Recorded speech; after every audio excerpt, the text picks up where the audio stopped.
রোজা রেখে অনেক ব্যক্তি আছে যারা জেনা করছে, রোজা রেখেছে বয়ফ্রেন্ড গার্লফ্রেন্ডের সাথে ফ্রি মিক্সিং এ আছে, রোজা রেখেছে দেখবেন মাপে কম দিচ্ছে, মাপে ওজনে কম দিচ্ছে, রোজা রেখেছে কিন্তু দুর্নীতি করছে, রোজা রেখেছে পণ্যের সম্পদ আত্মসাৎ করছে, রোজা রেখেও ব্যবসায়িক পণ্য মজুত করে বাজারে সিন্ডিকেট সৃষ্টি করছে, পণ্যের দাম ইচ্ছাকৃতভাবে বাড়িয়ে দিচ্ছে, মানুষ অসহায়ের মতো নিত্য প্রয়োজনীয় দ্রব্যের জন্য কি হাহাকার টানা করছে। রোজা রেখে যদি মানুষ এই কাজগুলো করে, আবার দেখা যায় রোজা রেখেও মানুষ নামাজ পড়ছে না, অনেকেই রোজা রেখেছে শুধু তারাবির নামাজ পড়ে 5 ওয়াক্ত নামাজ জামাতে পড়ছে না, রোজা রেখেও যাকাত দিচ্ছে না, রোজা রেখেছে মিথ্যা কথা বলছে, রোজা রেখেছে মানুষের গীবত করছে, রোজা রেখে ঝগড়া বিবাদ করছে। রোজা রেখে যদি এই কাজগুলো করে লাআল্লাকুম তাত্তাকুন, ওই হকটা আদায় হয়নি। আমি কি বুঝাতে পারছি ভাই? তার মানে সওম কিভাবে রাখবো? উত্তর, আল্লাহ পাকের নবী মুহাম্মদ সাল্লাল্লাহু আলাইহি ওয়াসাল্লাম যেভাবে রেখেছেন আমি সেভাবে রাখবো। নবী করিম সাল্লাল্লাহু আলাইহি ওয়াসাল্লাম সওম রেখে খাওয়া এবং পানাহার যেমন ত্যাগ করতেন, স্ত্রী সহবাস ত্যাগ করতেন, তিনি 5 ওয়াক্ত সালাত আদায় করতেন, বেশি বেশি সওম রেখে দান খয়রাত করতেন, সওম রেখে বেশি থেকে বেশি কোরআন তেলাওয়াত করতেন, সওম রেখে ইফতার করাতেন, সওম রেখে নবী সাল্লাল্লাহু আলাইহি ওয়াসাল্লাম যুদ্ধও করেছেন। আমার কথা কি বুঝতে পারছেন? সওম রেখে নবী সাল্লাল্লাহু আলাইহি ওয়াসাল্লাম দ্বীনের প্রচার করেছেন, পরিবারের খোঁজ নিয়েছেন, মানুষকে খাইয়েছেন, তাবলীগ করেছেন। সওম রেখে তিনি যাবতীয় ভালো কাজগুলো করেছেন। আমাদেরকেও রোজা রেখে ভালো কাজগুলো করতে হবে, এটা 1 নাম্বার। একই সাথে সওম রেখে নবী সাল্লাল্লাহু আলাইহি ওয়াসাল্লাম কখনো অন্যায় কোনো কাজে লিপ্ত হননি। হয়েছেন? তার সাহাবীরা হয়েছেন? অতএব আমরাও সওম রেখে, রোজা রেখে হারাম খাওয়া, সুদ খাওয়া, আপনার ঘুষ খাওয়া, জেনা করা, দুর্নীতি করা, মিথ্যা বলা, গীবত করা, অন্যের সমালোচনা করা, অন্যের দোষ ত্রুটি খুঁজে খুঁজে বের করা, চগলখড়ি করা, এ ধরনের কাজে লিপ্ত হব না। আল্লাহ পাক আমাদেরকে তৌফিক দান করুন। আমি কয়েকটা কাজ বলি, এটা বলে আমি মূল পয়েন্টের দিকে যাচ্ছি, কোরআনময় রমাদানের দিকে ইনশাআল্লাহ তাআলা। সওম রেখে আপনারা প্রথমত বেশি খাবেন না, 1 নাম্বার কথা। সওম রেখে আপনারা বেশি খাবেন না, সেহরিতে খুব বেশি আয়োজন করতে যায়েন না, যতটুকুতে আপনার চলে যায় অতটুকু করেন। রান্নাঘরে বেশি সময় নষ্ট করেন না, বাজারে বেশি সময় নষ্ট করেন না। 2টা 3টা তরকারি দিয়ে আপনার খাওয়া হয়ে যেতে পারে, একটা দিয়েও হয়ে যায়, 10টা আইটেম করার দরকার নাই। আপনি দুনিয়াবি কাজগুলোকে কমিয়ে ফেলেন রমজান মাসে, দুনিয়াবি কাজগুলোকে কমিয়ে ফেলেন, পরকালের কাজগুলোকে বাড়ান। আল্লাহ তৌফিক দান। সেহরিতে এমন করে খাবেন না যেটা আপনার জীবনের শেষ খাওয়া, এইভাবে খাবেন না। সাহরি করেন যতটুকু প্রয়োজন। ইফতারেও এত বেশি আয়োজন করবেন না যে আপনার সারা দিনের সওম রাখার যে আধ্যাত্মিকত্ব, নূর, এটা নষ্ট হয়ে যায়। ইফতারে আপনি অনেক বেশি আয়োজন করেন, মাগরিবের সালাত, তারাবির নামাজ আপনি এনথুজিয়াজমের সাথে আদায় করতে পারবেন না, আপনি প্রফুল্লতার সাথে আদায় করতে পারবেন না, অলস হয়ে যাবেন, ঘুমিয়ে পড়বেন, ক্লান্ত হয়ে যাবেন। ইফতারে খুব বেশি খেতে নেই। আমি কিছু প্র্যাকটিক্যাল কথা বলছি, আমল করতে পারলে ইনশাল্লাহ কল্যাণ হবে। আমি নিজে চেষ্টা করি, আপনাদেরকেও বলছি, আল্লাহ পাক তৌফিক দান করুন। এরপরে সওম রেখে আপনি বেশি বেশি ফরজের পাশাপাশি নফল নামাজ পড়ার চেষ্টা করেন। ফরজ তো পড়বেনই, 5 ওয়াক্ত সালাত জামাতে অবশ্যই পড়বেন। যারা 5 ওয়াক্ত নামাজ জামাতে পড়ি না, রমজান মাসটা সুবর্ণ সুযোগ, 5 ওয়াক্ত সালাত জামাতে পড়বেন, পারা যাবে ইনশাআল্লাহ। এর পাশাপাশি দৈনিক 12 রাকাত সুন্নত পড়বেন। দৈনিক 12 রাকাত যে ব্যক্তি সুন্নাহ আদায় করে তার জন্য জান্নাতে একটা করে ঘর নির্মাণ করা হয়। দৈনিক একটা করে ঘর পেতে পারেন জান্নাতে যদি দৈনিক 12 রাকাত নফল বা সুন্নাহ আদায় করেন। এটা কি 12 রাকাত? ফজরের আগের 2, যোহরের আগে 4, পরে 2, 6 আর 2 8, মাগরিবের পরে 2 10, এশার পরে 2 12। এই 12 রাকাত নফল বা সুন্নাহ যে আদায় করে প্রত্যেক দিন, তার জন্য জান্নাতে একটা করে ঘর নির্মাণ করা হয়। সুবহানাল্লাহ।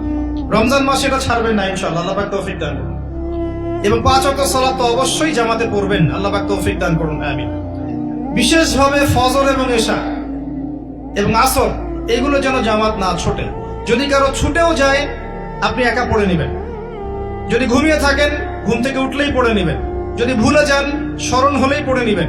যদি আপনি মুসাফির হন কসর করে নেবেন, নামাজ ছাড়া যাবে না। এমন একটা জায়গায় আপনি আছেন যেখানে আপনার কোনো কাপড়ই নাই, মনে করেন আপনার কোনো পবিত্র কাপড়ই নাই, এমন একটা জায়গায় আপনি আছেন, কোনো কাপড় নাই, অজুর পানিও নাই, আপনার তায়াম্মুমের মাটিও নাই। আপনি কি করবেন? নামাজ পড়বেন না?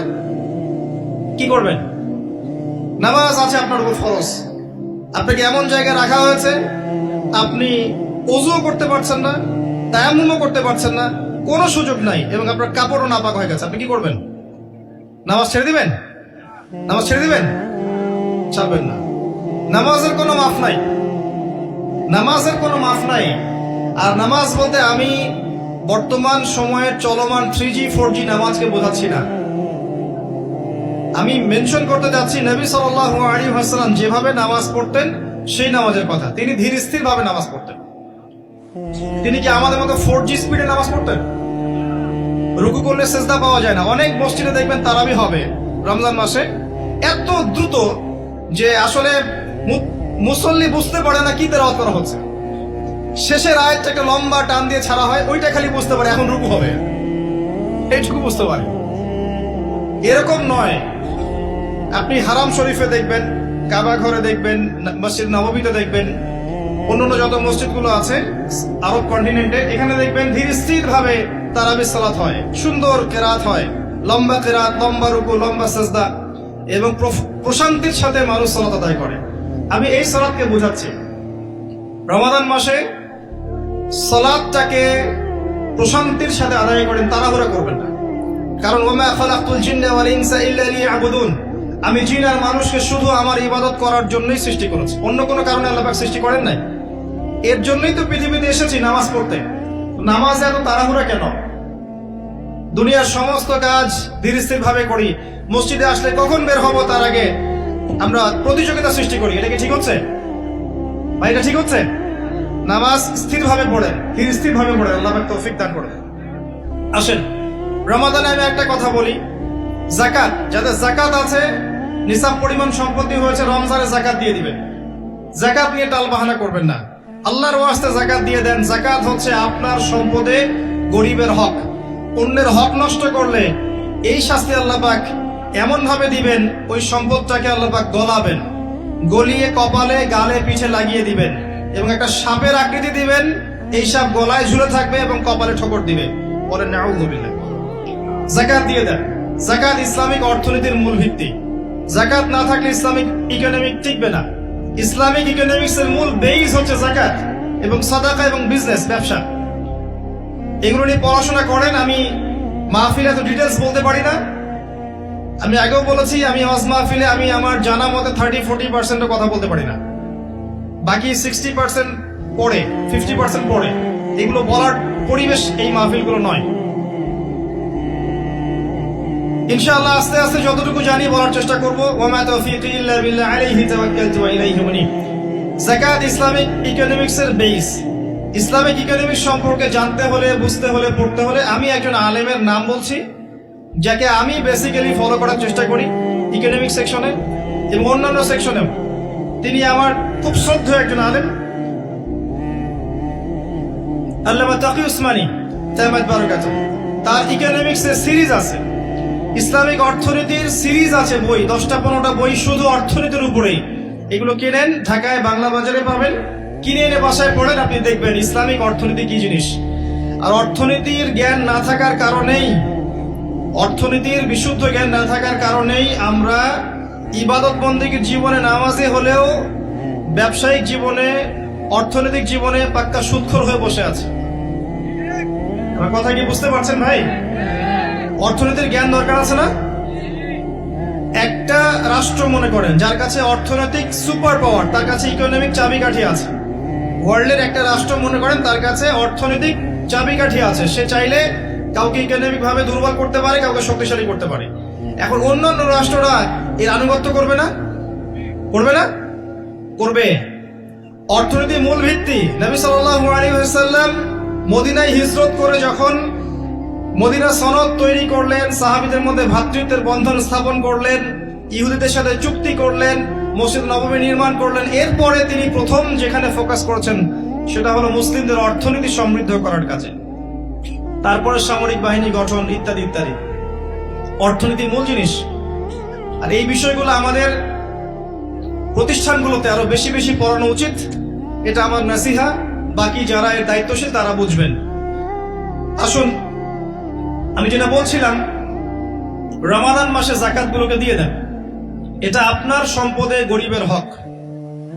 যাকাত ইসলামিক সমাজে সাম্য নিয়ে আসবে। গরিব না খেয়ে মারা যাবে না, আপনার সম্পদে ওর হক আছে, ওই হকটা না দিয়ে আপনি মৃত্যুবরণ করেন না আল্লাহর ওয়াস্তে। এই পর্যন্ত যে যাকাতগুলো দেন নাই সেটাও হিসেব করা উচিত যে আপনি কত টাকা যাকাত দেন নাই, এবং আল্লাহ পাকের কাছে ইস্তেগফার করা উচিত যে আল্লাহ, আমার 20 বছর আগ থেকে যাকাত ফরজ হয়েছে, আমি যাকাত এখনো দেইনি, আল্লাহ আমাকে মাফ করো। যদি সম্ভব হয় টাকাগুলো দিয়ে দিয়েন। আল্লাহ পাক তৌফিক দান করুন, দোয়া করি আমি। রমজান মাসে বেশি থেকে বেশি তাসবিহ তাহলিল করবেন, বেশি বেশি, সময় নষ্ট করবেন না। অহেতুক ফেসবুকে কমেন্ট করতে গিয়ে, পোস্ট দিতে গিয়ে অহেতুক সময় নষ্ট করবেন, এগুলোর কোনো ফায়দা নাই, এগুলোর খুব একটা ফায়দা